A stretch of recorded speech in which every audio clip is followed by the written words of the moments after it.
বাবার মাথা ব্যথায় কাল হলো শিশু ইনাইয়ার। সিলেটের মেজর টিলায় ৪৫ দিনের শিশু সন্তান হত্যার বিষয়টি প্রাথমিকভাবে পুলিশের কাছে স্বীকার করেছেন বাবা। বৃহস্পতিবার ২৬শে জুন রাত ১০:৩০টার দিকে এ তথ্য জানান সিলেট মেট্রোপলিটন পুলিশের এসএমপি মিডিয়ার অফিসার অতিরিক্ত উপকমিশনার মোহাম্মদ সাইফুল ইসলাম।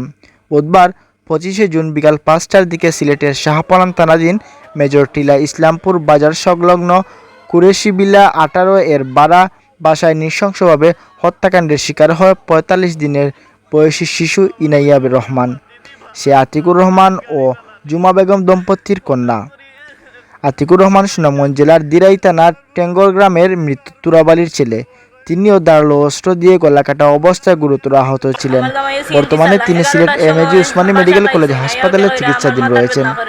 এসএমপির মিডিয়া অফিসার মোহাম্মদ সাইফুল ইসলাম জানান, হাসপাতালে চিকিৎসাধীন আতিকুর রহমান জবানবন্দি ও তার স্ত্রীর বক্তব্য এবং অন্যান্য তথ্য প্রমাণ বিশ্লেষণ করে নিশ্চিত হওয়া গেছে যে শিশুটির পিতাই তাকে বাথরুমে নিয়ে গিয়ে বটি দিয়ে গলা কেটে হত্যা করে এবং পরে নিজের গলা কেটে আত্মহত্যার চেষ্টা করে।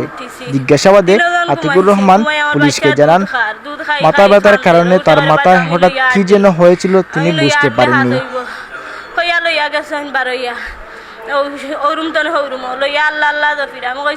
আমার ময়না ঘুমাই গেছে হইয়া আমার চোখ লাগ গেছে ভাই।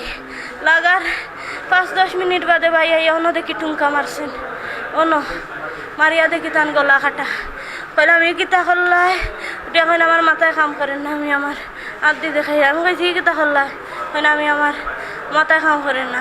আমি চিৎকার উৎকার দিয়া মানুষ আইছেন আওয়া বাদে আমি কইরা আমার বাচ্চা খান্দে না খানে গিয়া দেখি আমার বাচ্চা সামনের রুমও তাইতে না তো গলা কাটা।